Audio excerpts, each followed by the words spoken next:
मित्रों, आपको 21वीं सदी बनाम उज्जवल भविष्य भाग 1 पढ़कर सुना रहे थे। किंग कर्तव्य विमूढ़ता जैसी परिस्थितियां। पृष्ठ 28 से अंतःस्फुरणा बनाम भविष्य बोध।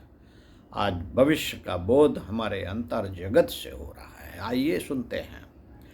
जाने और सीखने की प्रक्रिया दूसरों के सानिध्य में ही संपन्न होती है। यात्रा पर्यटन भी इस उद्देश्य की कुछ हद तक पूर्ति करते हैं। इतने पर भी मनुष्य के अंतराल में निहित रहस्यमयी शक्तियों द्वारा अंतःस्फुरणा के रूप में मिलने वाली जानकारी को भी विस्मृत नहीं कर देना चाहिए।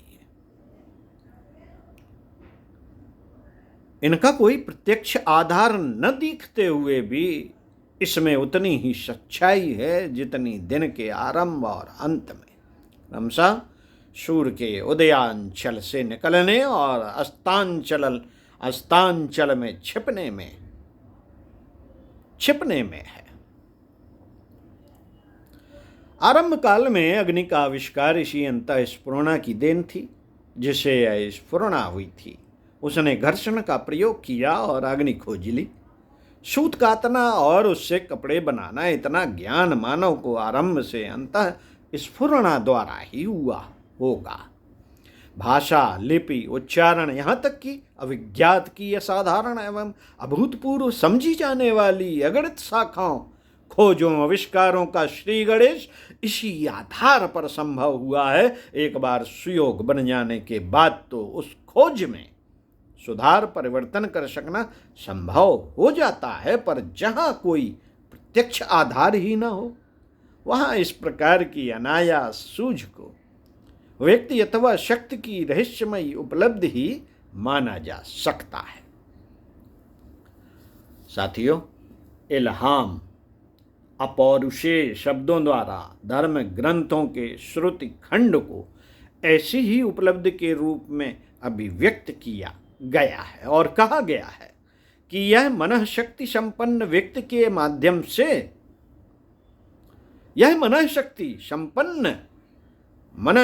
की शक्ति से संपन्न व्यक्ति के माध्यम से ईश्वरी वाणी का प्रकाट्य है।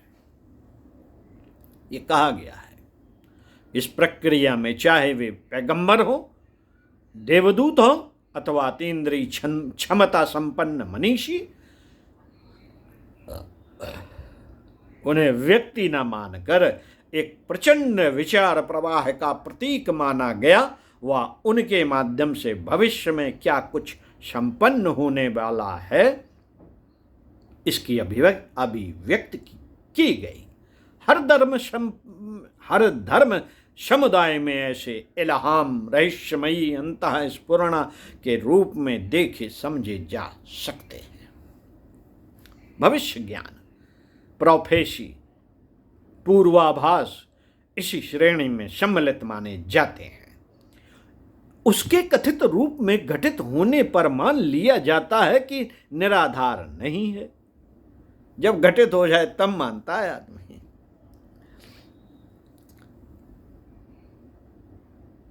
उसके पीछे कोई न कोई सुनिश्चित आधार अवश्य होना चाहिए। भविष्य कथन का यह आधार चाहे जिस भी विद्या पर अविलंबित हो, उसे आश्चर्यजनक, अद्भुत या दैवी ही समझा जाता रहा है। पर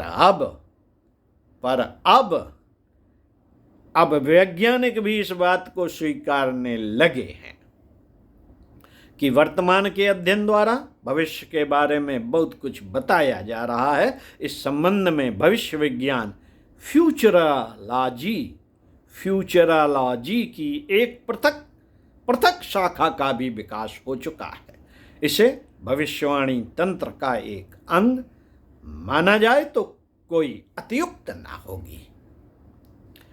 मित्रों, इसी संदर्भ में विश्व के मूर्धन्य लेखकों की कई पुस्तकें यथा H.G. वेल्स की shape of the things to come, time machine तथा B.F. स्किनर की वॉल्डन 2, ब्रेव न्यू वर्ल्ड एवं 1984 पिछले दिनों प्रकाशित हुई है। उन्हें देखते हुए लगता है कि जैसे उन्होंने स्वयं भविष्य की झांकी की हो और बाद में उसे ही पुस्तकार रूप दे दिया हो, पुस्तक का रूप दे दिया हो बाद में। फ्यूचरोलॉजी का भविष्य विज्ञान अब एक पूर्णतः विज्ञान सम्मत विधा मानी जाने लगी है। पूर्व में कभी वायरलेस, माइक्रोचिप, रोबोट, कंप्यूटर, अंतरिक्ष में तैराकी व अन्य ग्रहों पर यान भेजे जाने की संभावनाओं को काल्पनिक ही माना गया था, पर क्रमशः समय गुजरने के साथ ही यह सब होता चला गया।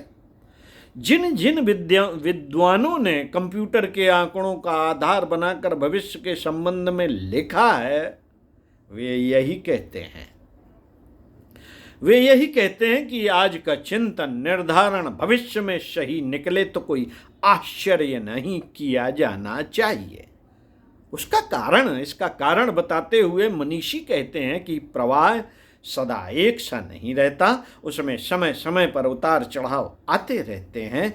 हवा कभी तूफान बनती है तो कभी बवंडर चक्रवात का रूप धारण कर लेती है। इन्हीं संभावनाओं को दृष्टिगत रखते हुए लेखक गण Gunther Stent, Fritjof, Capra, Alvin Toffler ने अपनी कृतियां क्रमशः coming of the gold age, the turning point and future shock में 21वीं सदी के आरंभ को व्यापक परिवर्तनों का काल और अपने आने वाले समय में सुख समृद्धि होने की संभावना प्रकट की है। इन सब संदर्भों, कथनों, तथ्यों का उद्देश्य मात्र इतना है कि लोगों में यह विश्वास पैदा किए जा सकें कि आगे आने वाला समय भयावह, त्रासदी भरा नहीं है, सुखद है।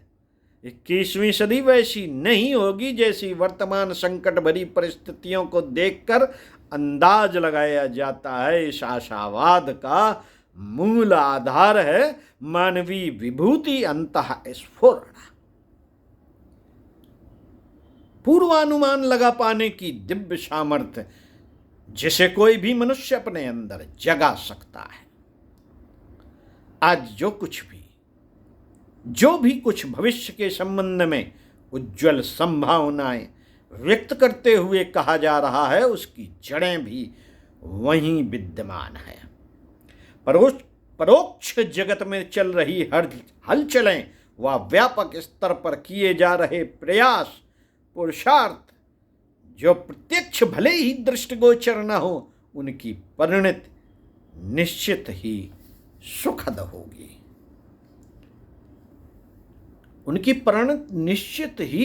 होगी। साथियों, अगले वीडियो में आपको पढ़कर सुनाएंगे वैज्ञानिक शोधें भी पूर्वाभास से उपजी। ओम शांति। आइए, पढ़ते रहिए, सुनते रहिए, अच्छी बातों को दिमाग में घुमाते रहिए। पूर्व संभावनाएं, इसलिए यह लेख लिखा है कि हमें समय के साथ साथ बदल जाना चाहिए। हमें अपनी पुरानी प्रचलित आदतों में हेर फेर कर लेना चाहिए ताकि आने वाली विभीषिकाओं से हम बच सकें और परमात्मा के सुख और सौभाग्य का वर्ण करते हुए उसके बनाए नियमों पर चल सकें। नियम क्या है, कभी आपको जानना समझना हो तो युग निर्माण सत्संकल्प का पाठ कीजिए, पढ़ लीजिए। 18 सूत्र हैं। यही ईश्वर ने इस समय सुनिश्चित किए कि इन्हीं सूत्रों पर विश्व को चलना पड़ेगा। तो जो पूर्वाभास किया जा चुका है, उज्जवल भविष्य की कामना की जा चुकी है, मनीषी ही हैं जो ये करते रहे, पहले भी करते रहे। तो उस नियम व्यवस्था के अनुरूप अपने आप को ढलने का प्रयास करके श्रेय और सौभाग्य का भागी बन जाना चाहिए। इसी क्रम में आपको और सुनाएंगे वैज्ञानिक शोधें भी पूर्वाभास से उपजी। ओम शांति।